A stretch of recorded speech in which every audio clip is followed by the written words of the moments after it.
합력하여 선을 이루시는 하나님, 합력하여 선을 이루시는 하나님이라는 제목으로 말씀 전하겠습니다. 먼저 바울은 오늘 본문 26절 말씀에서 우리의 연약함이 무엇인지를 말씀하고 있습니다. 그것은 우리가 무엇을 어떻게 기도해야 하는지를 모른다는 것입니다. 우리는 무언가를 하나님께 기도한다는 것 그 자체만으로 만족해서 육체의 소욕을 아무 생각 없이 중언부언할 때도 많다는 것입니다. 이런 것처럼 사태를 분석하지 못하고 또 그것에 관하여 지혜롭게 구하지도 못하는 인간의 무능함에 대해서 26절 말씀에서는 우리의 연약함이다라고 표현하고 있습니다. 그렇지만 성령은 이런 우리의 무능함을 극복하도록 도우신다라고 말씀하고 있습니다. 26절 말씀해 보시면 이와 같이 성령도 우리의 연약함을 도우시나니 우리는 마땅히 기도할 바를 알지 못하나 오직 성령이 말할 수 없는 탄식으로 우리를 위하여 친히 간구하시느니라 라고 말씀하고 있습니다. 여기 성령이 말할 수 없는 탄식으로라는 이 말은 말할 수 없는 우리의 탄식을 위해서라는 그런 의미를 가지고 있습니다. 여기 탄식하는 주체는 성령님이 아니라 바로 우리다라는 그런 의미를 가지고 있다는 것입니다. 이것은 성령의 도움과 인도가 없이는 우리는 하나님의 응답받는 그러한 기도조차도 할 수 없는 연약한 존재에 불과하다라고 말을 할 수가 있다는 것입니다.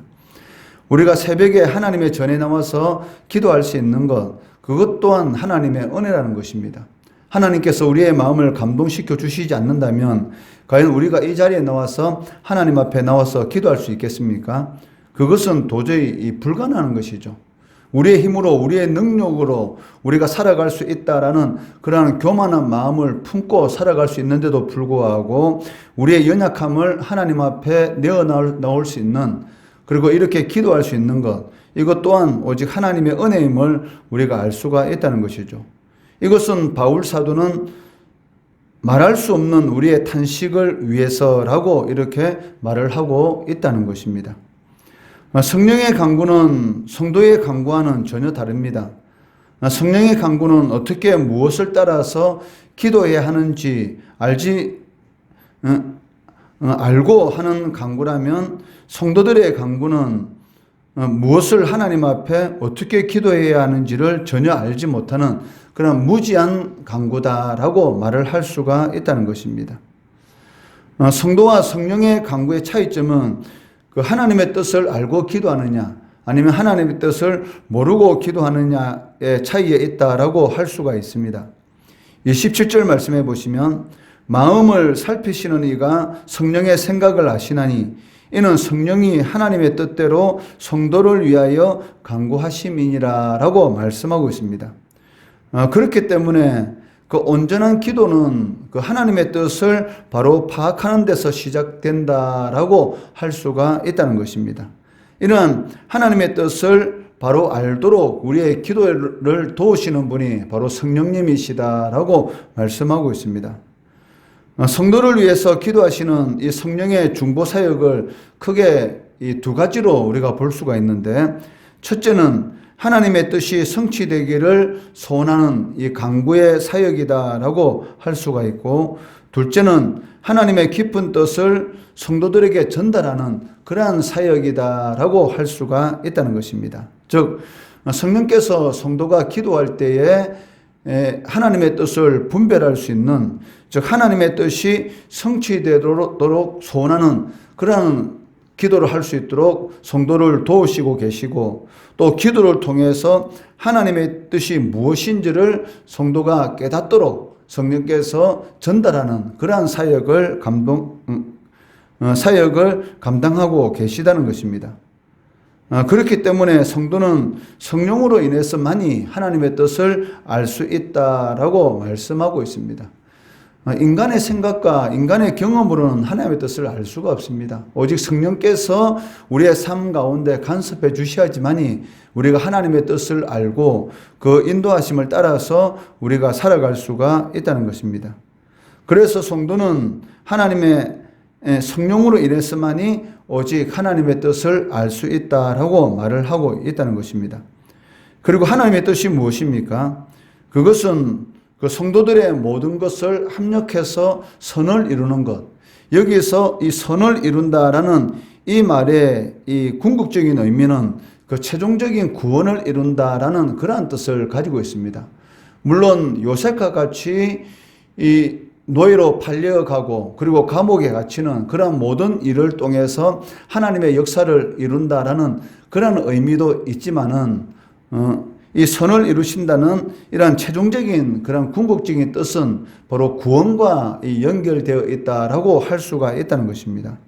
이 18절 말씀해 보시면 우리가 알거니와 하나님을 사랑하는 자 곧 그의 뜻대로 부르심을 입은 자들에게는 모든 것이 합력하여 선을 이루느니라 라고 말씀하고 있는데, 모든 것이 합력함으로 인해서 궁극적으로 이 구원의 완성을, 즉 최종적인 구원을 이룬다라는 그런 의미를 가지고 있다는 것이죠.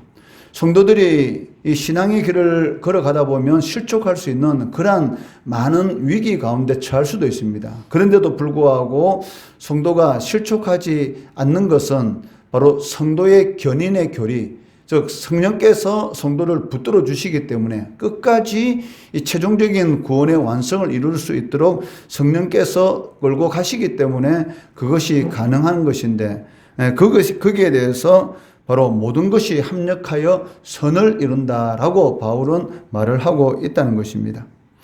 그렇지만 이러한 축복을 받는 사람은 한정되어 있다는 것입니다. 즉 그런 사람들이 누굽니까?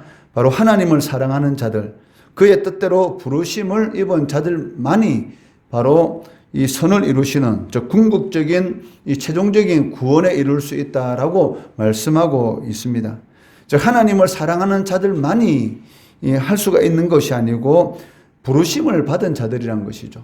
누구든지 입으로는 하나님을 사랑한다라고 말을 할 수가 있습니다. 그렇지만 하나님의 부르심이 없이는 하나님을 사랑할 수가 없다는 것이죠. 왜냐하면 하나님께서 먼저 우리를 사랑하셨기 때문에 우리가 하나님을 사랑할 수가 있는 것이지, 우리가 하나님을 먼저 사랑하기 때문에 하나님이 우리를 사랑하시는 것이 아니라는 것이죠.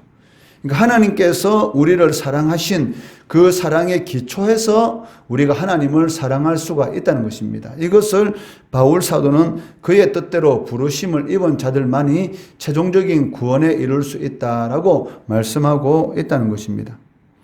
바울은 28절에 합력하는 모든 것들을 이 성도를 향한 하나님의 구원의 경륜과 직접적으로 연결시키고 있습니다. 29절 30절 말씀해 보시면 하나님이 미리 아신 자들을 또한 그 아들의 형상을 본받게 하기 위하여 미리 정하셨으니 이는 그로 많은 형제 중에서 맏아들이 되게 하려 하심이니라. 또 미리 정하신 그들을 또한 부르시고 부르신 그들을 또한 어렵다 하시고 어렵다 하신 그들을 또한 영화롭게 하셨느니라 라고 말씀하고 있습니다. 이 29절, 이 30절 말씀에 하나님의 구원의 경륜이 다 나와 있다는 것입니다.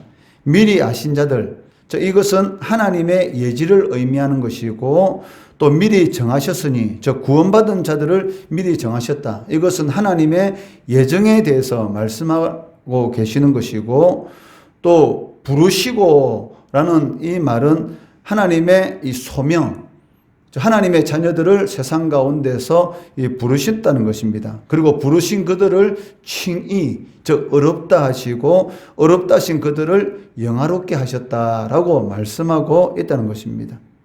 즉 하나님께서는 모든 것들을 합력시켜서 하나님의 선인 궁극적인 이 구원의 완성에 이르도록 성도를 도우신다, 즉 붙들어 주신다라고 말씀하고 있습니다.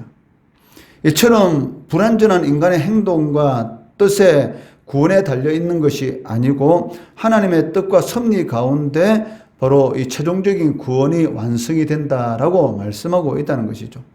그렇기 때문에 이 종교다원주의라는 것은 성경적인 그러한 이 의미가 아니라는 것입니다. 산 정상에 오르는 길이 여러 갈래가 있는 것처럼, 즉 하나님의 이 구원받는 길은 여러 가지다라고 종교다원주의자들은 말을 하고 있지만 그렇지 않다는 것이죠. 오직 예수 예수라는 이름 외에는 하나님께서 구원을 얻을 수 있는 그런 길을 주신 적이 없다는 것입니다. 오직 하나님의 미리 아심과 그리고 하나님의 미리 정하심과 하나님의 부르심 그리고 하나님의 어르심과 그런 과정들을 통해서 성도는 영화로운 그런 삶을 살아갈 수가 있다는 것입니다. 이런 말을 바울 사도가 로마 교회 교인들 하는 이유가 무엇입니까? 로마 교회 교인들이 실족할 수 있는 그러한 신앙의 그런 환난과 고통 가운데 있기 때문에 하나님의 도우심이 있기 때문에 너희들은 반드시 이 최종적인 구원을 이루게 될 것이다. 현재의 고난은 장차 나타날 영광과 비교할 수 없는 그러한 영화로운 삶을 살아갈 것이기 때문에 비록 현재 어떤 상황 가운데 처해 있든지 그리고 자신을 압박하는 그런 고난의 무게가 어떠하든지 간에 하나님의 크고 그리고 위대한 계획 그리고 그 목적을 소망하면서 기쁨으로 인내하며 살아가라라고 권면하기 위해서 바로 하나님의 예지와 예정, 소명, 칭의, 영화에 대해서 하나님의 구원의 섭리에 대해서 이렇게 말씀하고 있다는 것입니다. 이미 하나님의 계획 속에는 성도의 영화로움이 완성되어 있습니다. 그렇기 때문에 세상에서 사람들이 누리는 어떠한 것과도 비교할 수 없는 그런 크고 놀라운 그런 영화로운 그런 삶이 우리들을 기다리고 있다라는 그런 소망과 믿음을 가지시고 비록 현재 어떤 상황 가운데 있다 할지라도 우리 자신을 억누르는 그런 삶의 무게가 너무나 무겁다 할지라도 낙심하지 말고 실망하지 말고 하나님께서 이미 완성하신 그런 계획을 소망하며 승리의 길, 믿음의 길 걸어가시는 우리 성도들 되시기를 주의 이름으로 축원합니다.